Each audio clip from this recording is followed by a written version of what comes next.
Well, hi, everyone. I'm Laurie with Alzheimer Speaks, and you are part of Dementia Chats here. This is a platform that we developed in order to raise the voice of those living with dementia, and it's always such an honor to do these. My mom lived with the disease for 30 years, and that's what got me involved as an advocate and of dementia. And she taught me so many beautiful lessons, and I think it's time we start listening to people with dementia, hearing their insights, because they're powerful and they're life-changing, and if we would listen to some of their guidance, we could really help a lot of people live so much better with this disease. So we're going to go around and have everybody introduce themselves. Our topic today is they're going to talk about when they got diagnosed, and what kind of information did they really get from their doctors and neurologists, and what recommendations would they have to help others in the future. So Craig, do you want to go ahead and introduce yourself, give people a little history? Sure. My name is Craig Hanke, 57 years old, retired correctional sergeant. Do we want to speak about our diagnosis now, or after everybody introduces? After we all introduce them, we'll go into the conversation. Okay. So at what age were you diagnosed, Craig? At 55. 55. Okay, great. And can you say what specific type of diagnosis? Lewy body dementia with Parkinsonian symptoms. That's a tough word. I always stumble on that. Yeah, Parkinsonism, I think it is, actually. Okay, great. Thank you. Brian, you want to introduce yourself? Yes. My name is Brian LeBlanc. I'm 56. I was diagnosed in October of 2014 with early onset Alzheimer's. I am 4th generation with the disease. Okay, great. And Laurie? Yeah, I'm Laurie Scherrer, and I was diagnosed at the age of 55. I was diagnosed with early onset Alzheimer's and FTD, which is frontotemporal dementia. And I just do as much as I can to write articles and mentor people and help to spread the word and help people go through this process. Wonderful. Well, thank you all for being here. This is, it's just, like I said, such an honor, and I know we're going to share some great insights that you have about your journey and how it might help the next person who gets diagnosed, and hopefully we'll have some doctors listening here too, and some clinics to change their format and better be able to help people from the get-go in this disease. Craig, would you mind sharing when you first got diagnosed, if you could share the type of doctor you were sitting with and what kind of information were you told? Well, initially I went to my MD, and he referred me to a psychoneurologist. They did all the testing, the normal testing that they do. And then it took about 3 weeks before I could see that, or actually a month before I could see the actual neurologist. And she told me that her diagnosis was Lewy body dementia with Parkinsonism's symptoms. And my question was, Lewy body who? And I had never heard of it before. I'd heard of dementia, but Lewy body dementia was like a foreign object to me. She told me I had approximately 8.5 years of life expectancy, which shocked me because I feel fine. Mm-hmm. Gave me some prescriptions and said come back in 6 months. She answered my questions, but the questions I had at that time weren't really pertinent because I didn't know what she was talking about. Yeah. She didn't really explain the disease in terms that I could take in at the time, because I was having trouble listening and comprehending what people were saying to me. Which I think would be pretty normal anytime you get hit with a, a major disease like that and you're told you got 8.5 years to live. I mean, my mind would be like, woo! And it would be really hard to concentrate on pretty much anything. So I think if you've got dementia or not, you know, a diagnosis like that's going to throw you for a loop. And that's something in and of itself I think people need to understand, and there needs to be some support to pull you back in sooner, to once you've settled down and maybe done a little research yourself. And like you said, you don't even know what questions to ask. And my guess is, and tell me if I'm wrong, that they're probably explaining medically what's wrong, but they're really not talking to you about how to live your life or adjust living your life with this disease. Correct. And the other biggest thing was she told me that I was done working. And I said, when? And she goes, right now, you're done working. And I wasn't prepared for that either. It's like, wait a minute, I've got a career here. I'm about 8 years away from retiring. Mm-hmm. How do you just pull a plug? Wow. As well, because I was a correctional sergeant, because the position that you're in and what's been happening at work, because I was getting reprimanded for things that I was doing wrong that I didn't even know I was doing wrong. Mm-hmm. Some stuff was dangerous. I was leaving out sharps, knives and things in the kitchen. That can be dangerous to staff as well as other inmates and things. So when she told me that I had to just up and quit, basically, or retire, I was, again, thrown for a loop. Those are some pretty heavy things you're being told. Yeah, both in the same day, in the same hour. Yeah. Yeah, were you given any resources in terms of, you know, support groups, or where you could find more information out about your disease, or referred to a social worker, or, you know, a clinician of some type to help you kind of process any of this? All I had was a therapist that I had been working with, and she basically helped me through it, but she was relatively unaware of what Lewy body dementia was also. So she was a sounding board, Mm-hmm. but wasn't much help as far as where to go and and who to find out. I did most of the stuff like doing a Google search, basically. Mm-hmm. Typed in Lewy body dementia and started investigating it, and eventually found groups like Dementia Mentors and DAA, and kind of self-taught myself. But since I've been in Dementia Mentors, I've been learning a lot more from other people that actually have the disease. Okay. Experienced it, and they can talk your language. Okay. Great. I think what we'll do is we'll have each of you kind of talk about your experience, and then we'll talk after about what could the doctors have done differently to kind of fill that gap. Brian, do you want to go next? Sure. And Craig, just so you know, that is the best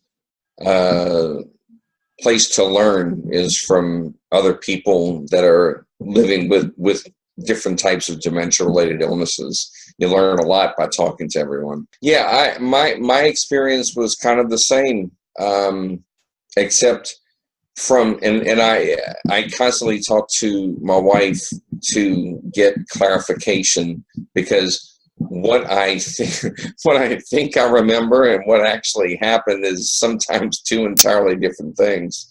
But I asked her about diagnosis because I was involved in a focus group last week, and this was the discussion that we were talking about. And I asked her, I said, what happened with my diagnosis? I said, I kind of have some memory of it. And she said, basically, the doctor came in and he said that I carry what's called the APOE4 gene, protein, which increases your chances of developing Alzheimer's by over 10 times. So I developed that. I got that protein from my parents. He said I had that gene, that protein, and that, yes, I have early onset Alzheimer's. And she said, then he was just silent. And we just kind of sat there in silence. And, you know, I got very emotional and so forth. And he says, I'll make an appointment for you to come back in 6 months, and we'll see how you're doing. And he got up and he walked out. Did you get a prescription too, or? No, nothing. Oh. I didn't get a prescription until I went back at the 6 month mark, and then I got a prescription for Aricept and Namenda. Okay. But there was nothing told to me about, you know, I know this is tough to take. Here's some information for you. Nothing. Wow. Just this, see you later.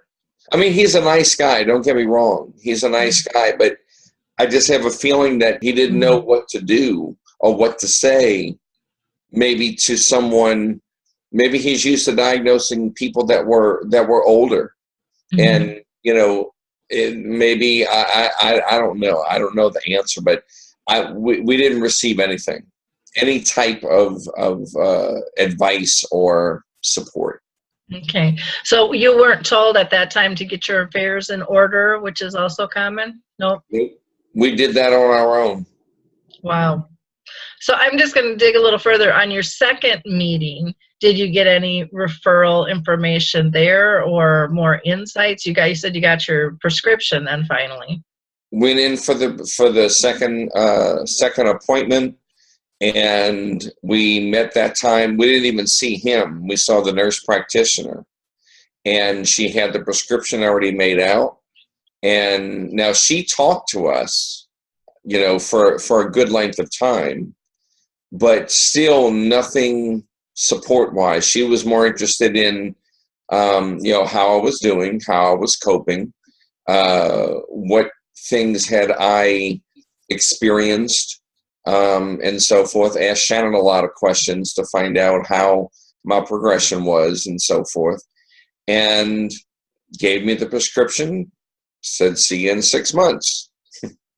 You know, I didn't even find out about any type of support until I received the phone call from a friend of mine who lives here in Pensacola, asking me to get involved with the Alzheimer's Association, which I didn't even know the Alzheimer's Association existed here, because when you looked it up on the website, it just gave the phone number, the location for Birmingham, Alabama, where the main office for the chapter is located. So I didn't even know there was one here that existed. So thank God for your friend. Yeah, very much so. And I've thanked him many times over. Gosh. How about you, Laurie? When I was working and was really having the most difficult time with math. I was finding anything I wrote, even with a calculator, I couldn't do math, which was very odd. Then I couldn't follow any verbal instructions. They'd tell me something and something went away. So I lost my job because I couldn't write up sales orders. It's kind of bad. And my husband started realizing something was really wrong. So we went first to the family doctor, and he said, oh, it's stress. I said, well, this has been going on for a while. We had lost my nephew, who was very close to us. He committed suicide. And so I thought, okay, maybe it is stress. And totally blamed it on stress. The family doctor sent me to a psychologist, and she said, this is not stress. You've got an issue. So she sent me to a psychoneurologist, and he said something's wrong and started 5 very long weeks of rigorous testing. then he sent me to a neurologist who sent me to another neurologist who is a specialist down in Philadelphia, which is a couple hours away.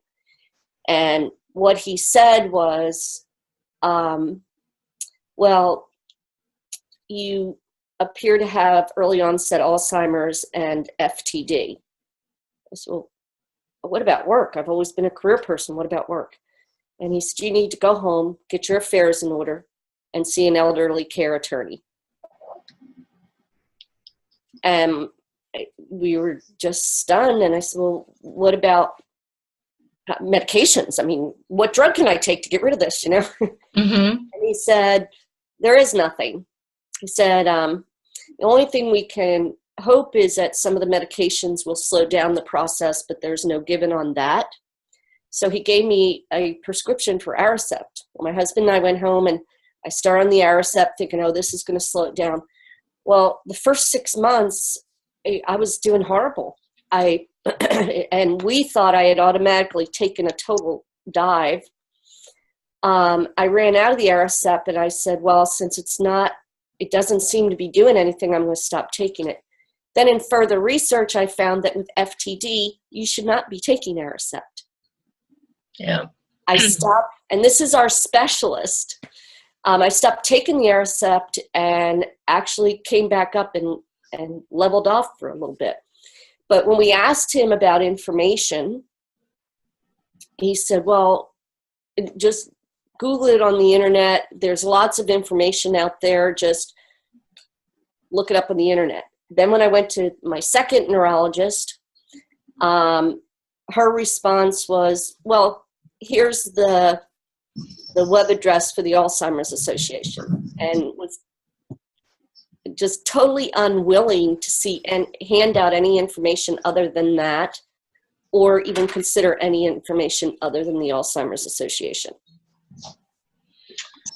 Well, so kind of some sad stories here in terms of really giving people hope and connection, just be told a devastated disease and basically pushed out the door to be on your own.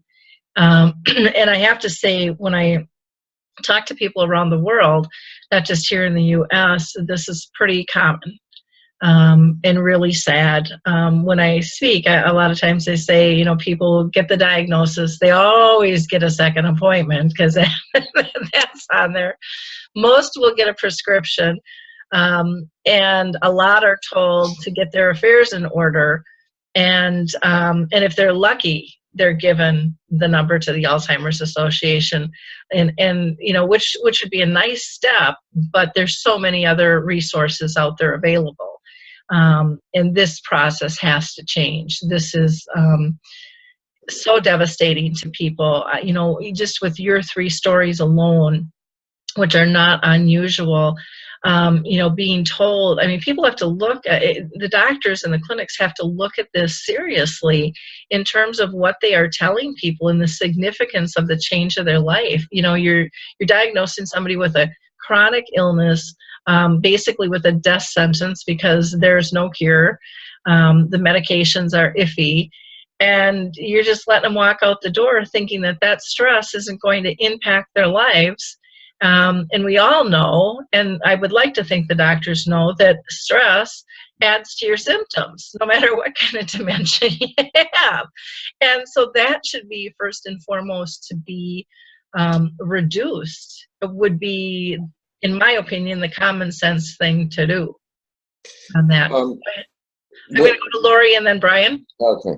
I will say this. The neurologist was extremely concerned about me getting Social Security disability. Mm-hmm. And after he told me to get my affairs in order, he said, you will not be working anymore. So what you need to do is apply for Social Security disability. I recommend you get an attorney because it'll go through quicker. They'll send me the forms and I will get it through as soon as possible. And he did. When he got those forms, within a couple days, he had returned the forms. So he was very helpful as far as that goes, but totally unhelpful as far as providing additional information. But he knew his stuff on how to take care of Medicare, Social Security, etc. He was all willing to help on that.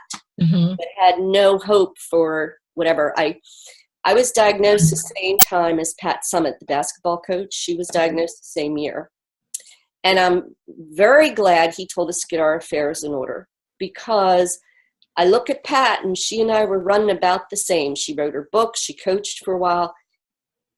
And then what happened? She went down very quickly and passed away. And I've often said that could be me. Mm-hmm. Because we don't know when we're suddenly going to take a dive. And today needs to be the day you take care of it, Mm-hmm. while you still can. And that's a really easy thing to procrastinate on. I mean, families not dealing with dementia don't want to take care of those types of things.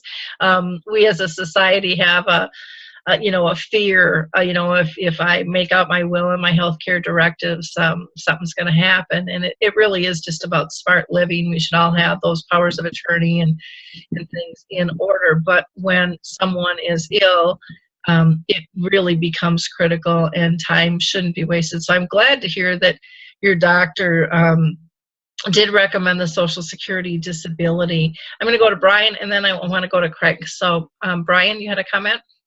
Yeah, you had mentioned that, you heard our stories, and, yes, it's just the three of us. But last year, when I was in Chicago for one of the meetings of the early stage advisory group, there were 12 of us in the group, and we were sitting around the table, and this conversation came up about when we were diagnosed.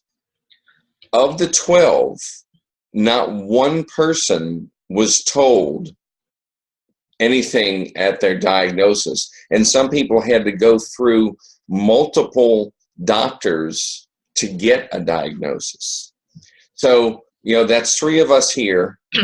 That's 12 of us there. And then I was co-moderating 2 different focus groups last week about the same issue. There again, no one in either group was told anything. So, that's just a small group. Okay. So that's what, 50, that was all maybe 25 people that were diagnosed and not told anything. Now, if you are a poll taker, you could take that as because that was male, female, and different races. So that's kind of like everybody represented, and no one. So that leads me to believe that either no one is getting any type of advice, no one is getting any type of support, or if there are those people, then it's like a speck on the radar.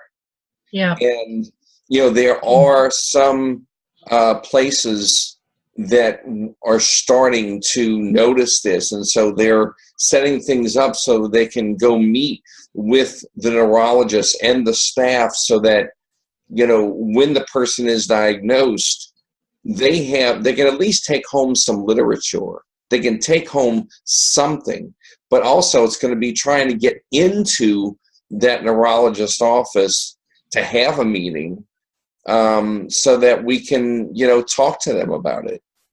And when I say we, I mean I'm an advocate, so I'm going to be very very vocal, very vocal, and supportive of that program.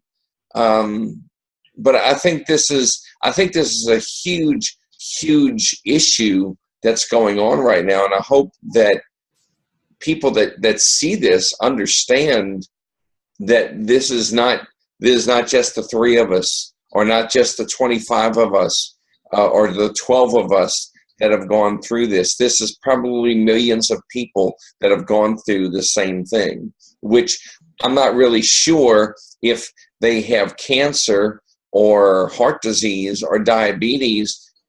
Are they being told? Are they not being told anything? Or are they receiving some sort of support? I don't know. I would say most of them are receiving support, especially at this point. I mean, even with diabetes, they'll set up a one-on-one counseling session in terms of going over foods and, you know, insulin and all of those types of things, and more than one session.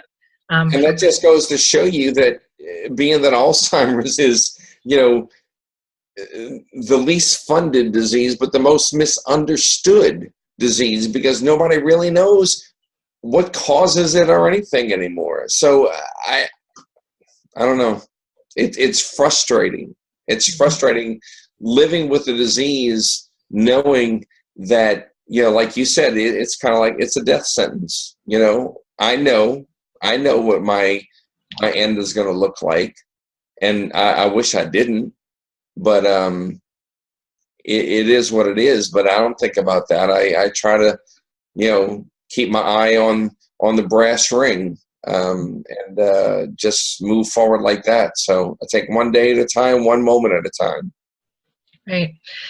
Craig, when you were told, you know, you had to quit working, was there any mention to you about Social Security at all, disability, or how to handle that, how to inform your employer? Actually, no. I found out about what happened was after she diagnosed me with this, I went to my workplace and told them that I had to retire, basically, on a medical retirement. And through my workplace, human resources, I found out about the Medicare and Social Security. But then I went into a tailspin with depression and anxiety because of basically what she told me, and then again, not knowing anything else besides what she told me. She ended up, after the next 6-month visit, referring me to a psychiatrist. And this is something I still don't understand to this day, is that he's writing all the prescriptions for all my medications. To me, it's kind of backwards. She's a neurologist. Yeah. She would be writing the prescriptions for the disease itself. Mm-hmm. But she's letting the psychiatrist handle all of prescription writing. That is interesting. Yep. It is. Are they within the same clinic at all, or? Yeah, it's the same clinic. Okay. Same building, in fact, but it's just I don't understand. But I asked her too, and she said, "Well, it's good that one doctor has a handle on all your medications." Which makes sense. You know, I mean, that part does make sense, but you know, typically it's the lead diagnosis, you know, that takes control of that. But maybe they think the depression is more of the issue that needs to get under control first. I don't know. But again, who wouldn't be depressed? I mean, who wouldn't have anxiety? There isn't a soul in this world that I know of that has, and I don't know everybody, but from the sampling I've had around the world, there's not one person who, you know, went yippee skippy, thanks for that diagnosis, you just made my day. You know, you're like, yeah, you know, you're taking the bag and dumping it upside down, and you know, you're like trying to figure out what can even go back in the bag, you know, and how's life going to look. I mean, these are huge things to try to handle alone and try to figure out with a disease that is so unknown. And there is very little resources that are put together in a collaborative fashion to help people out. And that's one of the reasons I started Alzheimer's Speaks, just exactly what you guys are saying. You know, our family went through this too, and nobody said anything about anything. You know, it was, you know, get your affairs in order, and here's your prescription. Loved our doctor, absolutely loved the doctor, but he also wasn't a neurologist. It was just we lucked out with the general GP that was really very good, that ended up taking things on. The neurologist did the testing and, you know, said my mom had the mentality of a 3-year-old. That was after 10 years of their old GP just pushing it off to hormones. And, you know, he wrote a prescription, and then he said, basically, go see, you know, your GP. There really isn't anything that we can do for you.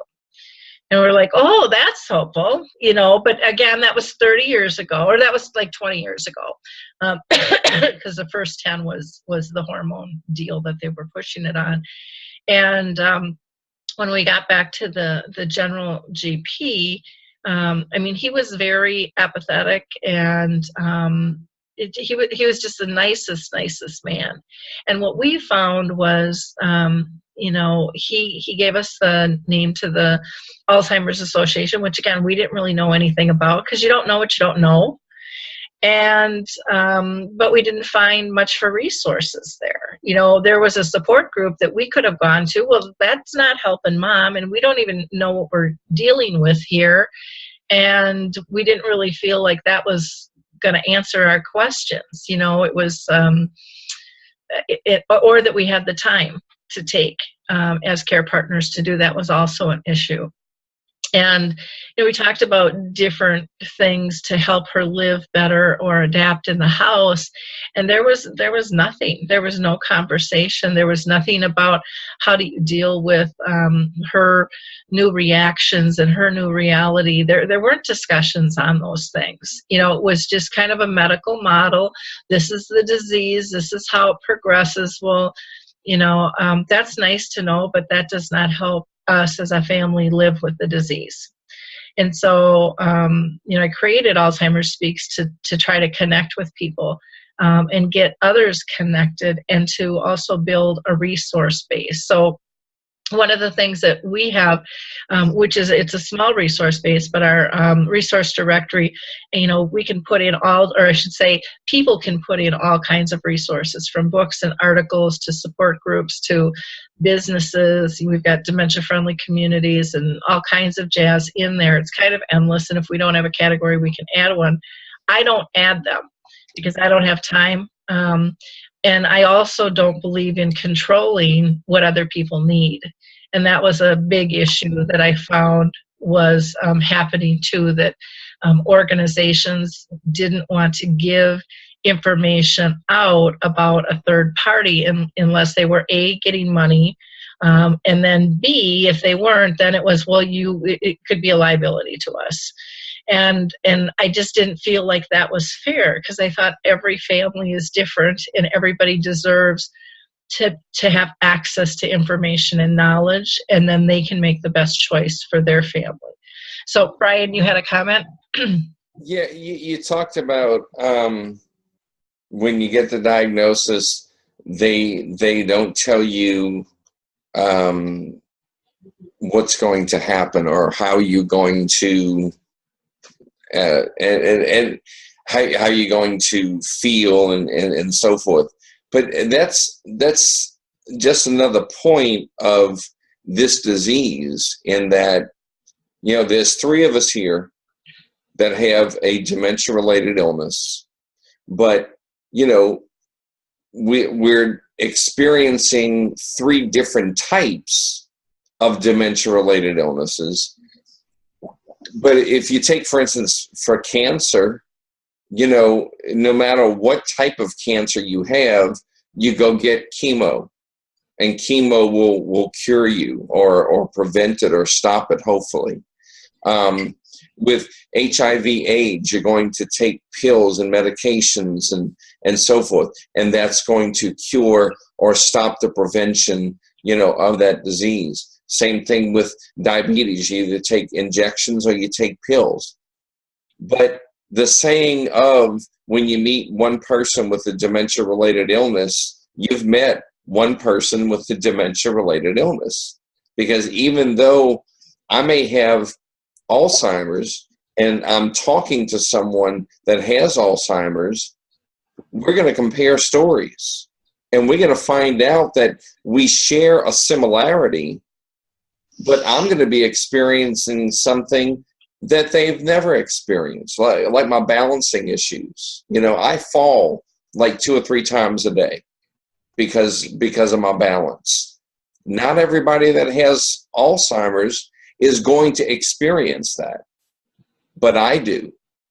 And they may experience something totally different. And when they bring it up, I say, well, I don't have that.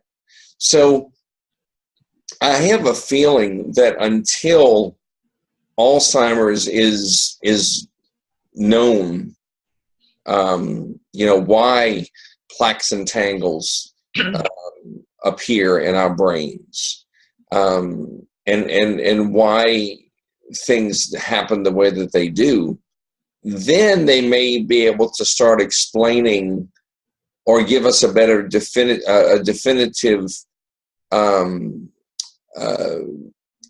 diagnosis, basically, and give us information as far as what's going to happen when we're going down the road. Mm-hmm. Does that make sense? Yep. Go ahead, Laurie. Okay. I think to build on what Brian said, the importance of people with dementia getting together with other people with dementia is not only that you will learn more from other people than you will any other resource, but also because you get more encouragement. Over the past 2 years, I've watched as we encourage each other to draw or write blogs or get involved, or so not only do we socialize with each other, but there is that encouragement. And no, we don't all have exactly the same symptoms, but so often, whether it's in a chat group, in listening to something like this, in whatever, someone will say, does anybody else get nightmares? And boom, all of a sudden you've got people talking about that, and you realize I'm not alone. But I think I have found so much encouragement from the people in different groups that have dementia, because it was very easy right after diagnosis to sit at home, especially when I was on the wrong medication, and go, woe is me, life is horrible, I'm going to die, I'm not going to know my husband in a year. It was so easy to curl into a little shell. And then I one day said, I'm not going to do this. This is not me. It's not going to happen. And I pulled myself out. But part of that is the encouragement from people that you look at people that have the same thing as you do. Now, maybe their symptoms are different. Maybe they're more advanced, whatever, but they're going through the same diagnosis as you are.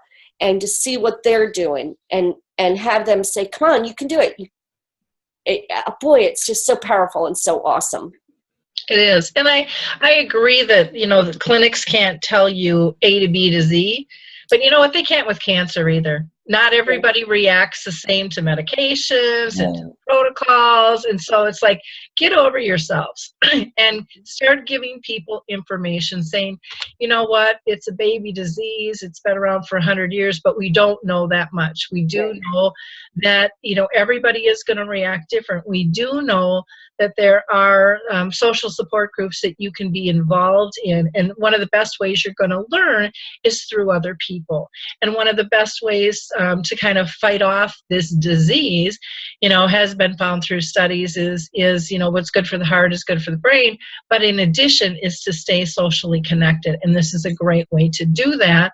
And in doing that, you'll also find people being empowered and igniting a flame and raising awareness and getting behind this to make it better for the next guy. How hard would that be to say? But that's kind of a bedside manner type thing in terms of delivery, because and then giving people some additional information. Craig, do you have some thoughts on this?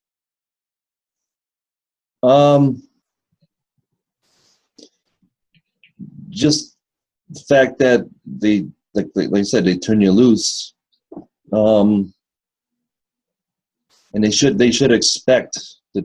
You think the doctors would expect that someone's going to get depressed after hearing this type of news.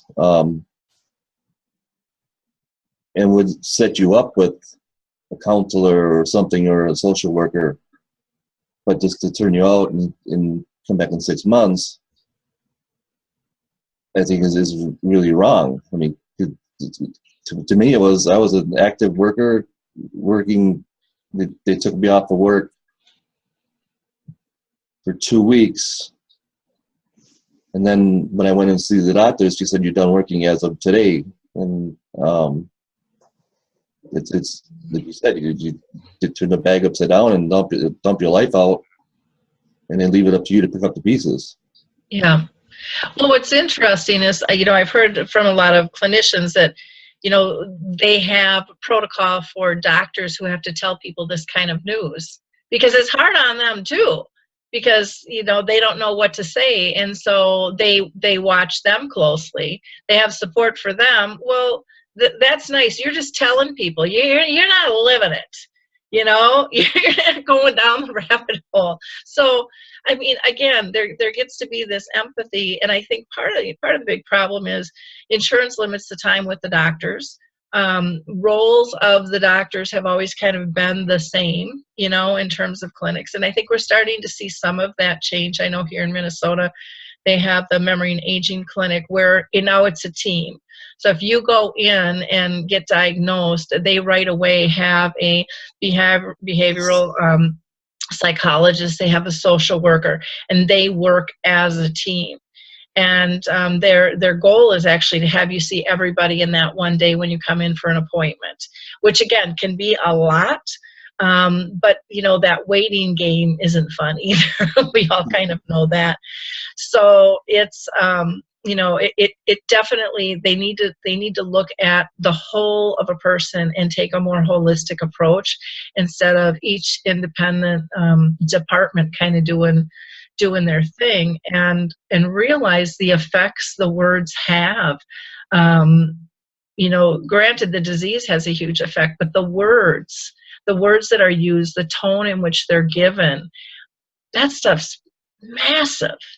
To even be able to hand somebody a DVD, one of the things I want to talk about is what would be helpful, for you in terms of resources. Is it paper? Is it internet? Is it, DVD? Is it, what would be helpful? But I'm thinking, even just going through this, what would it be like if somebody was given a DVD? Because most people have that type of access, or have something, a link on their medical site to say, here's some things you could just watch, and here's some voices you could hear who have been diagnosed, who have been through it, and how they're dealing with it. I mean, to me, I would have gobbled that up as a daughter, to just talk to somebody else, because I didn't know anyone else had this stuff, and you don't know how to find them.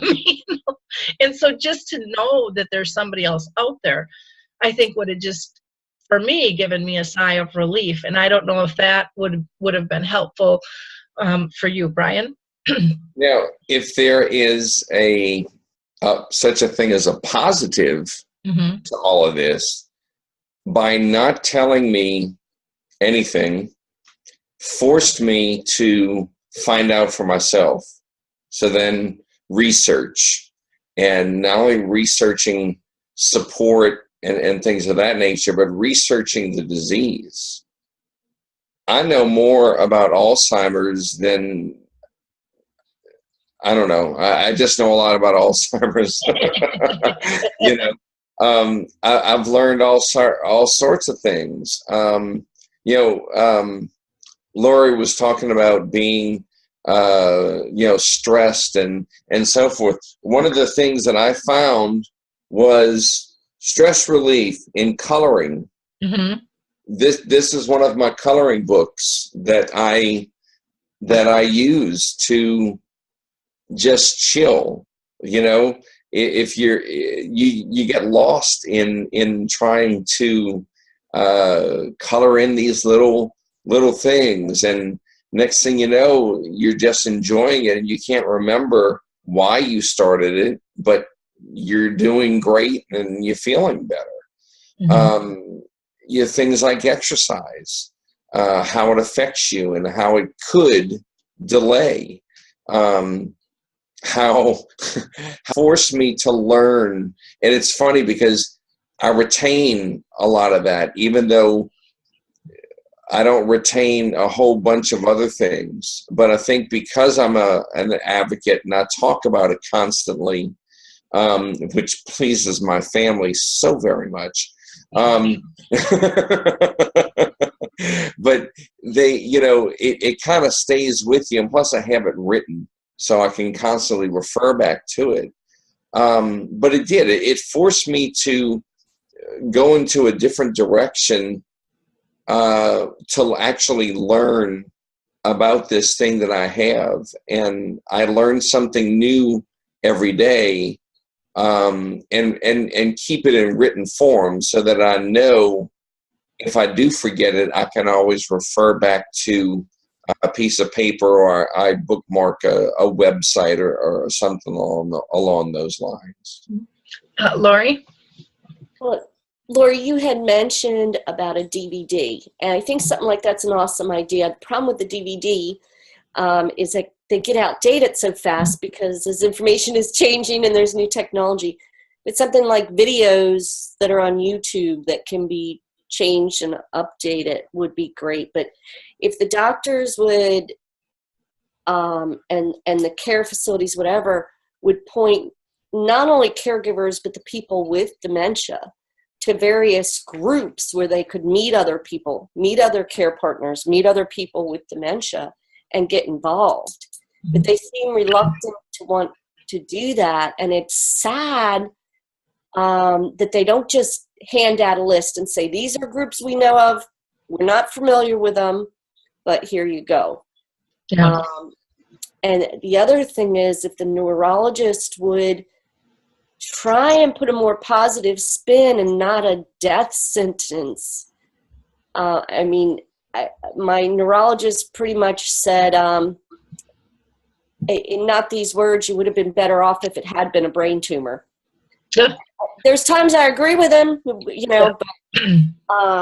that, and when we asked, how long do I have? When will I stop recognizing my husband? It's like, well, get your affairs in order. Could be a month, could be a year. The way that is said is there is no hope. There is no hope for even being 2 years from now. You're hopeless. Go home, stay home, pack up, get rid of your stuff. That's the diagnosis way that they give you. Yeah. And, I wish they would just change that, but also definitely hand out something on these are groups we know of. Yeah. When I go speak, that's one of the things I do. I don't hand out my PowerPoints. I'd rather give people solid information. So I actually have one handout that has people living with the disease and what they're doing, family members who have gotten active and what they're doing. And then I have, kind of the major organizations and the clinical trials, but just to be able to direct people. And again, I think everyone is so worried about liability. And it's like, everybody has got to grow up and start being responsible for themselves. Everybody has to do their due diligence and figure out what is safe and what's not for them. And we're all going to mess up. That's part of life. We're going to make some bad choices along the road. They're going to hire bad employees. We're going to bring friends into our life that aren't really friends. I mean, that's just part of life.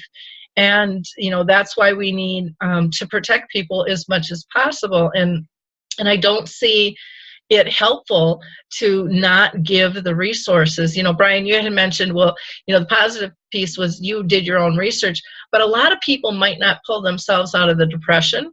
A lot of people might not have the resources or the gumption or just say, this is my life, and they believe what the doctor is, and that's it.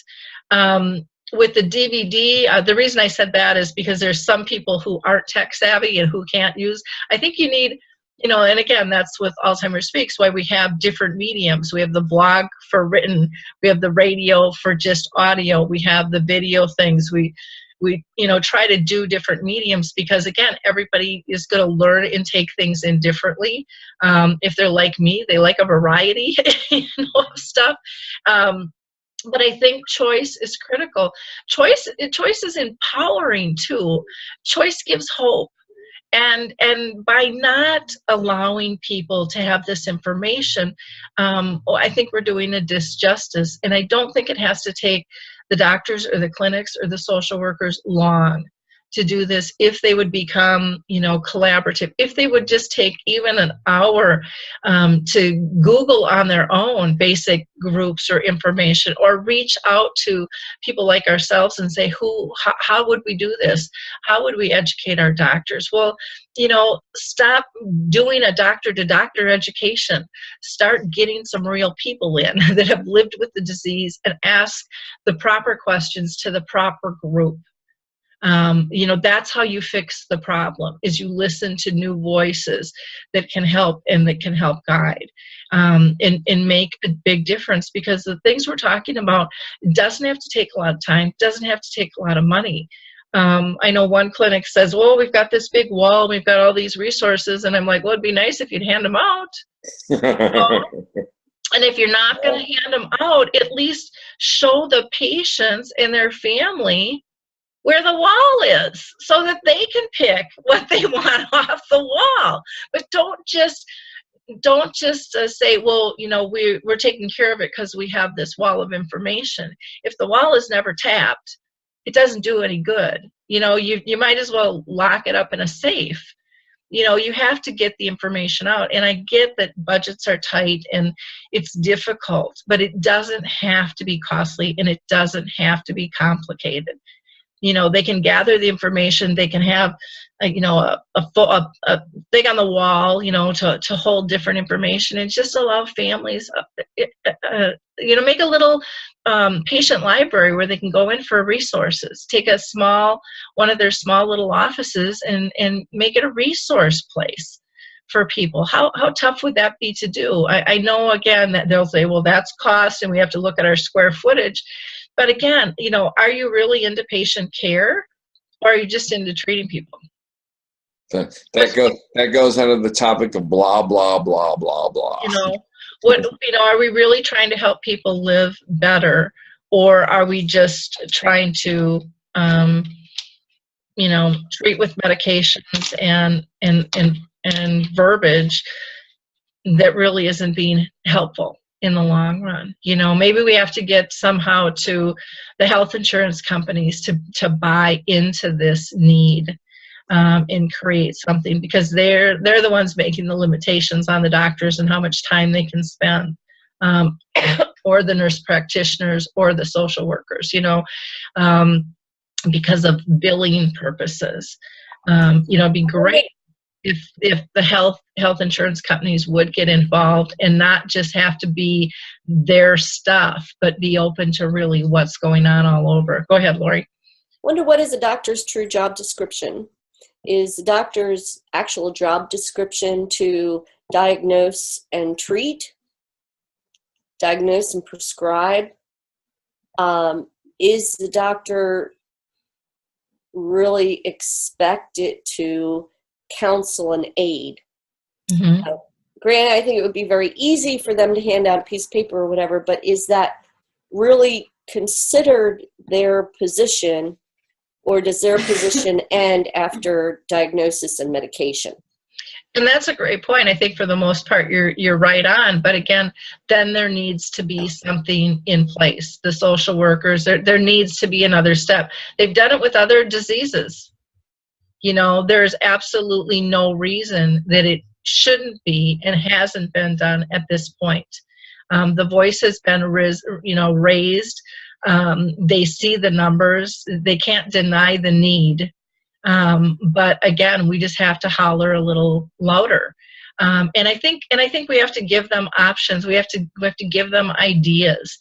And hopefully, like I said, someone will be passionate enough to really listen and take this forward, and move it through their clinic, and talk talk with them. But I also think that there needs to be education from the doctors, because I don't think their intent is to depress anybody, or, I don't think they look at that side. But I think if their eyes were open to it, I think they could be really powerful advocates to getting this changed too.